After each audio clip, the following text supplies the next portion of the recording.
take away from both games. I did this in both. I just need the apology to be as loud as the disrespect was. That's all I need. It was a bad shot, but he was out of rhythm as well. Don't try to take up. That was a bad shot. He was out of rhythm though. That.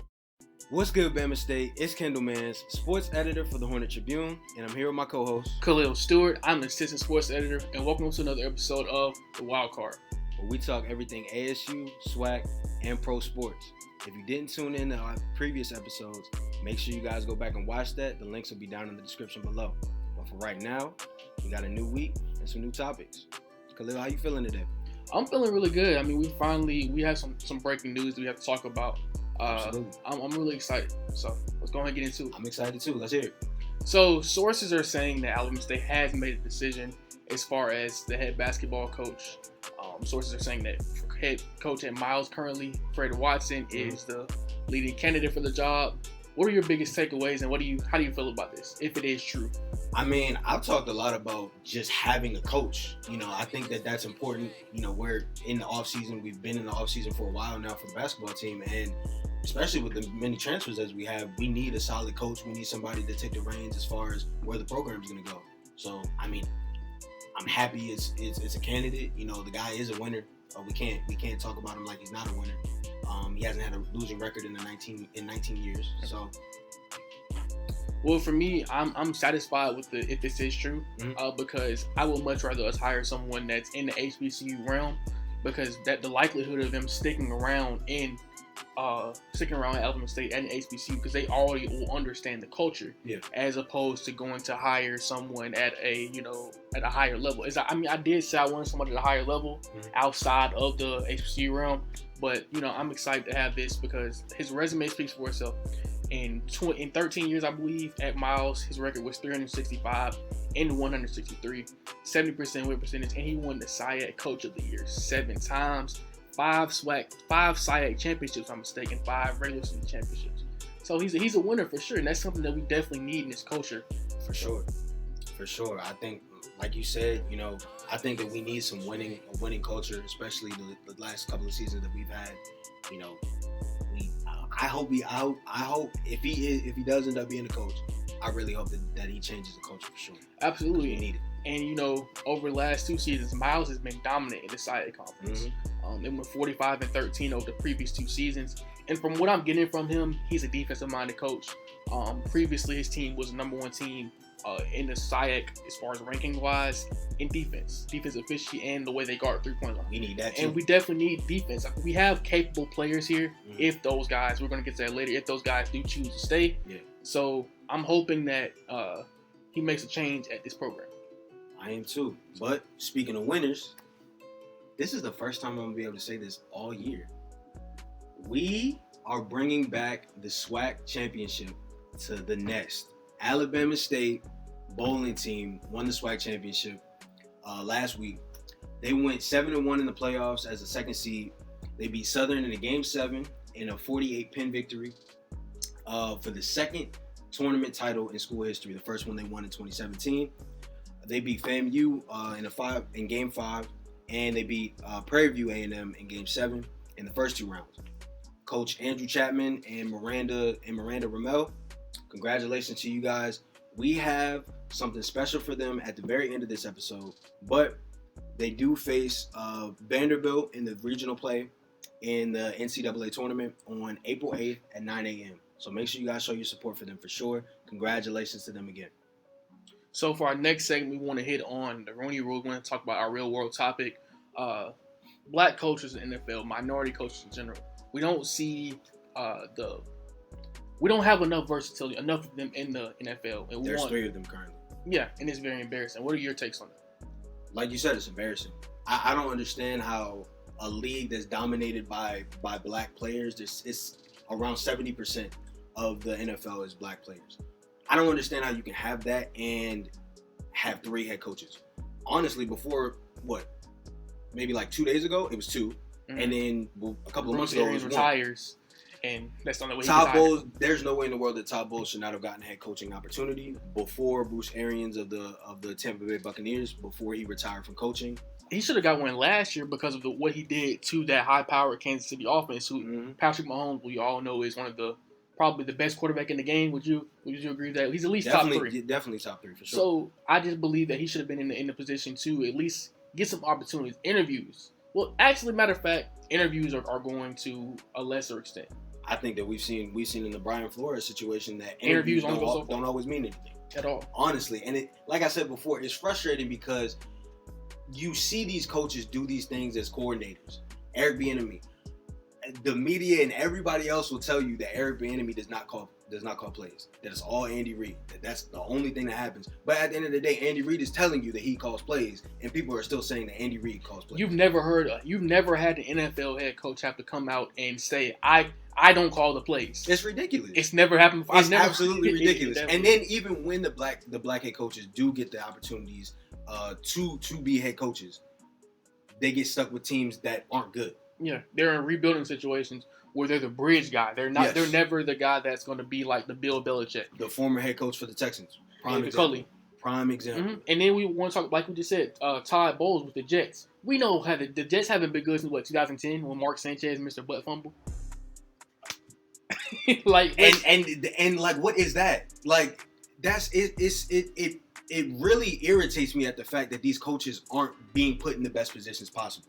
Honestly, and I'm a Steeler fan. I love the Steelers as much as they irritate me the past couple of years. I'm not gonna lie, but Mike Tomlin, I don't think he lasts as long as he does if he's not with the Steelers, and especially if he doesn't have Ben Roethlisberger. The Steelers have a history of they always do right by their coaches. Absolutely, I think they've only had 3 head coaches since they've been existing, and they've been around for a very, very long time. Absolutely. So he's been there going on 20 years, possibly very, very soon. It's close to it, yeah, for sure.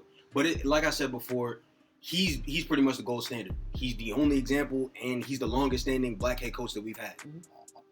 And I looked this up earlier. In the 500, it's been 501 head coaches in the league. There's only been 25 black head coaches. You did some research on that. Yes, and that's why I'm so energetic about it, because it's infuriating. Like, you see how black players have become more and more known in the league, more and more accustomed. 70%, like I said before, and 25 black head coaches up to. So my question to you is, though, how do we change it? Because personally, when we thought about this topic, I can't give you an answer. I don't know what else they have to do, because we see winners, we see them go out and be successful as coordinator jobs, because you're supposed to work your way up. We've seen guys like Joe Judge, who's the current coach for the New York Giants, have to. He went from a special teams coordinator, a positions coach, jump to a head coaching job. Yep. And then we see guys who start off in college. For example, Cliff Kingsbury. I was just about to say that. How do you lose in college and get awarded an NFL job? Mm-hmm. How does that work? It doesn't. It doesn't make sense. The new adjustments that they made to the Rooney Rule mainly was that all teams must add a minority coach to their roster, an offensive minority coach. I mean, also the NFL has. I will say the NFL has done their best to try to make organizations, my mistake, to emphasize this, hire these guys. They even said we'll give you draft compensation, money compensation. We'll do anything for you to hire these guys. This is making them look bad, and it's not their fault, because you're right. You can't tell a billionaire what to do. I was just about to say that at the end of the day, it's a culture thing. You cannot change the culture of what these billionaires want to do with their money. You can't change that. At the end of the day, I hope that Brian Flores, I hope that situation sheds light on this. But at the end of the day, I don't think a lot is going to change from it. And that's what makes it so infuriating about it. And that also, we weren't talking about this, but it also goes back to the Colin Kaepernick situation. I feel like for Brian Flores and his situation, once you press charges against the NFL, you basically blackballing yourself out of the league. I'm glad he got a job. Yeah. I am. That's a start. Shout out to the Steelers. Absolutely. We just winning. I'm sorry. We're not. That's what happens when you have a black man in power at your head coach, because they give him a lot of the he can make a lot of decisions. Yeah, for the Steelers. So. We're not winning on the field, so at least we can win off the field. it gives me something. I'm sorry. For sure. Yeah, but moving on to the world of basketball, we got a lot of players entering the transfer portal for our basketball teams, both of them actually. And my question to you is, who do you think the most important player in that portal is? I think that the easiest answer for me, and I'm standing by, is Trace Young. I mean, obviously, if we want to talk about the girls with Hannah White and Farrah Pearson, those are big losses for sure. Yeah. But when I go back and look at what Hannah did, she wasn't much. her experience was more of what kept her on the court than her actual play. Now she's a really solid player, really solid. They trust her on the team. Yeah. So it's good to have her there. But Farrah was a girl that had she's a woman that had a huge impact on the team. She was freshman of the year. She had a big shot in the championship game 2 years ago. I think that's a big loss, but I want to say Trace Young because he never got an opportunity to really. This was his first opportunity to truly play a full season in 2 years, and I don't think that the coaches didn't utilize his skill set the best, in my opinion. I agree with you. I think he showed a lot of flashes, and like you said, I think that's the obvious pick. I'm gonna be honest with you. I could probably say all 10 of the players that for sure. are in the transfer portal for the guys is gonna be more important. That we got to rebuild the whole team pretty much. But if I'm gonna go as far as based off of one player and their importance to their team, as far as what their team does, Farrah Pearson. Like you said, you said all of her accolades and everything like that, but I think that she provided them as a big. She provided them great energy as a starter and coming off the bench. We saw her do both. And she really made them. We talked a lot about the bigs as far as what Shemaya does, and Shemaya came into it. Shemaya Ward came into the season with an injury. She wasn't healthy the whole season. We could tell as far as watching her play, and especially looking back to the last season how she played. In order for them to be the best team that they can be, they need bigs that can complement her, especially. And we're going to get to one in the next topic. Yeah, especially.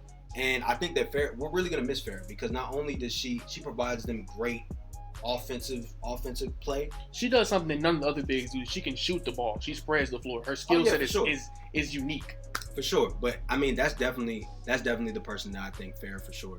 I think that she's going to be really missed by that team. Definitely. We're going to miss all of them if they do just so happen to transfer. So, let's talk about our next subject. We want to talk about the quarterback position. It's something that we're really going to get more in depth into next week. But, who do you think is going to be under center for the Hornets next year? I'm going to be honest with you. I have no idea. I don't think I've ever seen a team have so many options at quarterback. Depth is a good thing, but this is kind of ridiculous. As far as the fact that we saw 3 quarterbacks last year play significant games. All of them started at one point or another in the season, and all of them showed flashes of good play. Ryan Nettles, Miles Crowley, and Joe Owens Jr. I have no idea, and I think a big thing that we're not looking at is the fact that we have a new head coach. It's not all the time that you have a new regime come in and they're satisfied with the guys that they have. Most of the time they bring in other people. Yeah. So I think that also has to be on the radar. You usually want the guy that you chose, so you can live and die with your pick. I'm not going to live and die with somebody else wants because I'm going to put the blame on. That's what they did. I didn't want to have anything to do with that. Yeah. But for me, I do have an answer. Joe knows. I'm going with Joe Owens. I think that he should be the starter. I know it was a small sample size. I'm going to have to hear this one. I know there was only a 2 to 3 game sample size, but he did things that he has winning intangibles. He does something that neither one of the other quarterbacks do. He may not have the talent. He may not have the maxi, the swag, but he doesn't turn the ball over. I can give you that. They do turn the ball over. It's not sexy. It's more of a, I'm poised. I'm going to make And last year when we had Coach Pearson speaking after the game, he was the interim head coach. He said that he does things that Ryan and Mason struggle with. Miles. Yeah. He reads the defense. He knows how to read coverages. Not saying that they don't, but he has a different level of knowing how to interpret defenses and coverages than anybody else. I think Ryan and Miles, if I'm in their position, I think that they're approaching this season as a make or break season for them. They're going to transfer if they don't start, I believe. Especially Ryan, because he came in after everything that he did in the spring season. He came in and he was a little shaky. We can attribute some of that to the offensive coordinator because we saw an offensive coordinator at the beginning of the year had some very questionable calls. He wasn't with the team at the end of the season, so that shows you something. I don't really know which one of them is the better out of the two, though. Because Miles, when he did play and when he did have a new OC, he came in and played great. He played really well during that classic game. Absolutely. When he got the opportunity. But I don't know. There was no level of consistency. Now, granted, he is a young quarterback. It takes time. They're all young. That's another issue. I think they're all sophomores, correct? Yes, they're all around that same range. Their development is all going to be very similar. Now, like you said, The one that has the highest upside is Ryan. Yeah. He has everything. He's mobile. He can throw it on the run. He led the team for the whole season before. Exactly. Yeah. So he should probably be the favorite coming out of this. Mm-hmm. But it's really up in the air because he didn't show consistency. He did battle injuries last year. Yeah. So, but we'll see. We'll see in these practices, man. Yeah. I'm looking forward to seeing what they got. Absolutely. But that leads us to our Bama State Roundup, where we like to give you guys the latest campus news on sports. Kendall, start it off. We got women's basketball. We talked about Farrah Pearson leaving for the transfer portal. So we got a new commit. Richer. Yep. Talia Hamilton, sorry. She was Talia Hamilton. Excuse me. She is a 5'11" power forward coming out of South Carolina. She has a soft touch around the basket. We saw a couple of her highlights. She has a surprising handle for her size. She has some range on her jumper as well. And I think that she has the potential to be a great contributor for the Lady Hornets. Immediately. Especially with Farrah leaving. Absolutely. Next one, we have tennis. The men and the women both defeated the arch rival in the state, Alabama A&M, 4-0 this week. The men take on UAB today at 1 p.m. And the women take on West Carolina at 1 p.m. as well. Yes, sir. Golf, Gonzalo Marino. He was tied for 4th in the Aggie Invitational. ASU finished 7th in that tournament with a total of 92 for 956. Teresa Diaz-Dorte, she finished 46th in the Babs Stevens Invitational. And both men and women are off until SWAC championships later on this month. But that's how we're going to wrap up the Bama State Roundup. Now it's time for the best segment of the show. Kendall, take it away again. We got the best in the nest. We give shout outs to the best performances of the past week. We got Kiana Evans. We talked a lot about her this season and last season as well.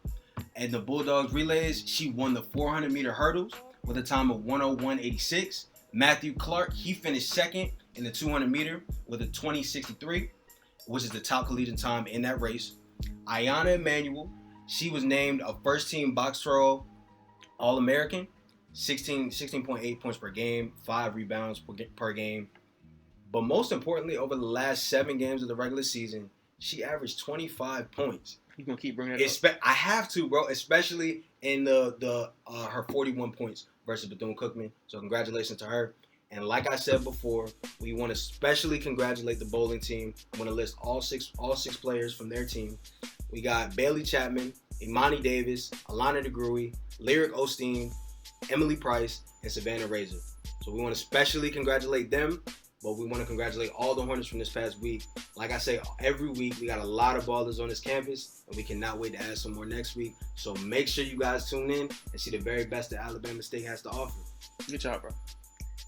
That's going to do it for this week's episode. Make sure you like, comment, subscribe on whatever platform you're on. Make sure you follow the Instagram at Hornet Tribune and follow our Instagram at Wildcard2K. Click that notification bell as well. Absolutely. That's going to do it for this week's episode of The Wild Card. Check back next week. Peace. All love. Peace. Imani?